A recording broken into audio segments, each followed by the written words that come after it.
The birds are pretty loud this morning. But I wanted to give my little 1-year review of living in Washington D.C. or the DMV area or whatever. So I moved here about a year ago. Got here in like June, July, that time frame. It's April right now, so I've been here almost a year. And Washington D.C., in one word, is it's a trap. The only reason I moved here is because I wanted a higher salary. And then, you know, I get here and it's just constant inflation, constant nonsense. But rural areas to me are no better, because if you do make a decent income out there and you try to rent an apartment, they're just gonna price gouge you, which is what happened to me when I was living in Idaho. So my rationale was, well, if I'm gonna get price gouged, because in Idaho they were charging me $2,500 for rent and there were no opportunities there, I thought to myself, well, if I'm gonna get price gouged, I might as well get price gouged in a city that actually offers something. So that's what I did. I moved here and I've been getting price gouged ever since. Otherwise, I don't know, people, I guess young people, they'll move here because, oh, it's a city, you know, bright lights, whatever. There's people. Me personally, I hate people. I just want to, if I can, I would live in New Mexico, far away from people. But, you know, economic circumstances are such that it's very hard to maintain economic sovereignty in a nation that constantly farms you, which is what America does. I think, well, I don't think most societies do that. A lot of societies, I think you can kind of get away with living a decent life, you know, having fun here and there. And, you know, everybody agrees that the job sucks. In the United States, though, we have a Puritan culture where working just to work is seen as a virtue. My personal opinion, I don't see that as a virtue. I see that as economically, I see that as economic coercion and just a new form of slavery. That's how I see it. That's how I'll always see it until I find a way to move out of here, because I don't like living in the US anymore. Never really did, unless I was living in New Mexico or in the military. And it's weird because when I was in the military, things were difficult. And I always thought to myself, well, when I get back out to the free world, you know, where I can call myself a civilian, things will be easier. Things are harder outside of the military than they are in the military. Because in the military, you know, you're super regulated. Oh, you have to wear your hat this way, all that other nonsense. And then when you come out here, it's like your commander or whatever is no longer your boss, but the economics is your boss. So it's like the military dominates your life, and then when you come out of the military, the banking system dominates your life. So it's like you're constantly in this restriction of movement. In the military, you're in a restriction of movement because, you know, you're wearing the uniform and you have to abide by certain rules. But when you're outside the military, you're under restriction of movement because they just steal all your money. That's what it is. It's just theft. They reappropriate the fruits of your labor to things you don't agree with. That's really what it comes down to. Enough about that. When I first moved to DC, you know, I was terrified of everything. I'm from, you know, more rural areas. That's where I grew up. And I don't know, I realized that nowadays, trying to live in rural areas, you're not going to escape anything. Like I said earlier, they're just going to price gouge you. And eventually you'll come up, you know, since your circumstances are limited, you're going to follow a certain line of thought, which, and the only line of thought is, I need to go someplace where I can make more money, which is the city. So, you know, you're eventually forced into these cities. And I'm here, you can see it. I'm in the city. And you're forced into these cities, and then you end up dealing with a huge clash of value systems. Whether it be like for on the daily, one of the value systems that I deal with that's a huge clash is the driving. Some people drive calmly, some people drive erratically, some people are extremely aggressive, some people are mellow driving their Priuses, and there's just all these different chaotic behaviors on the road. And that's the first thing you see when you get dropped off in DC. You see all these different value systems on the roadway, and then eventually once you start interacting with people, you see all these different value systems at your workplace, or if you want to go down to the bar, if you're brave enough to do that, or on the subways, which I never take because there's sketchy people on the subway. I was talking to a guy and he said that he grew up in Baltimore, he grew up in the DMV area, and he said that taking the Met gave him PTSD. So after hearing that, I just stay away from the Met.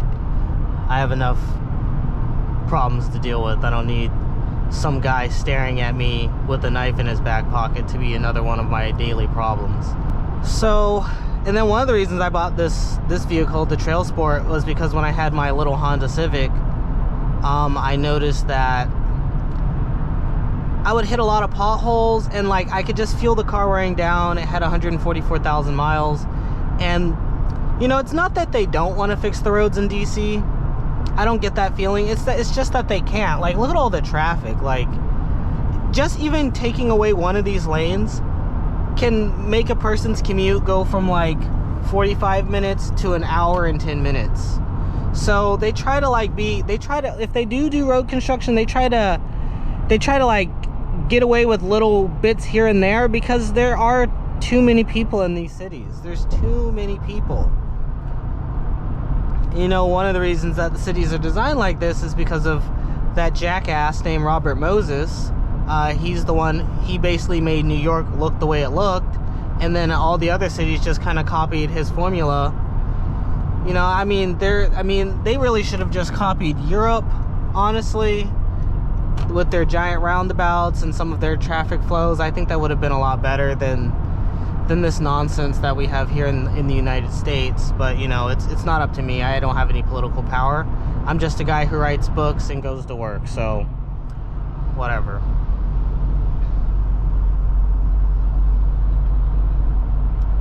If it sounds like I'm complaining, I'm really not. I'm used to the city. I'm just telling you what it is. I'm telling you what I see. I'm just telling you how I see it. And one of the ways that and one thing about DC that I really had a huge problem with when I first got here is it really challenges you spiritually, because like I said, there's a mess of value systems. There's a mess of people who just do their own thing, and by doing their own thing, they want you to be a part of their thing as well.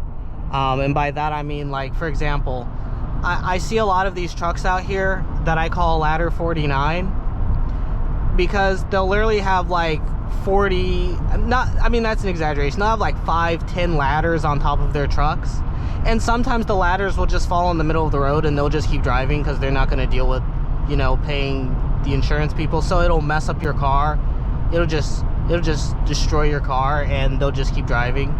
So that's one thing right there. People would just have stuff hanging off their cars. You'll see random debris in the middle of the road sometimes. It's pretty wild to see. And then a lot of people, this guy, they won't use their signal. They'll just cut you off. Bigger vehicles, they'll try to bully you, especially if you're a small car. They'll literally bully you out of your lane sometimes. With this vehicle, it's nice and big, and they don't do that anymore. But when I had my Civic, when I was driving my small Civic, I would just get bullied on the road all the time. It must be a classist thing, or just a I'm bigger than you type of thing, because Americans love that. They love the I'm bigger than you. They love bullying each other. It's not all of them. Like I said, it's just a clash of value systems. Some people are more aggressive, some people are more timid, some people are more passive. One thing I've learned, one thing I really had to learn spiritually, when I lived in Idaho or New Mexico or even Oregon, in those rural areas, I was kind of spiritual. I would do my meditation and stuff every once in a while, if I really felt kind of riled up about something. But here, for me, meditation is a daily practice. Cold showers, like the Wim Hof thing, is a daily practice. Working out is a 3 times a week, 4 times a week type of thing, because people are so nonsensical here. For the most part, they don't want peace. They want persistent competition, which I'm not a fan of, but it doesn't matter what I'm a fan of. So I've learned to be the stone in the river. I've learned to just do my thing and let the water go around me. I used to really jockey for position in traffic. I used to do hard accelerate, slam on my brakes, cut people off when I first got here, because I was like, well, I need to be aggressive too. And I learned, that's not the way. The way is to just do your own thing. If somebody slams into the back of you, so be it. But if you try to fight with these people day in and day out, you're gonna give yourself a heart attack. So you just kind of have to accept it. Try to drive defensively if you can, but for the most part, it is what it is. I remember there was this guy that I knew in the military. His name was he was a staff sergeant, and we were on the plane to Iraq. And I was on this ugly C-130, super turbulent. It has the propeller blades, and I had heard all these horror stories of the planes crashing, or like a whole wing just coming off.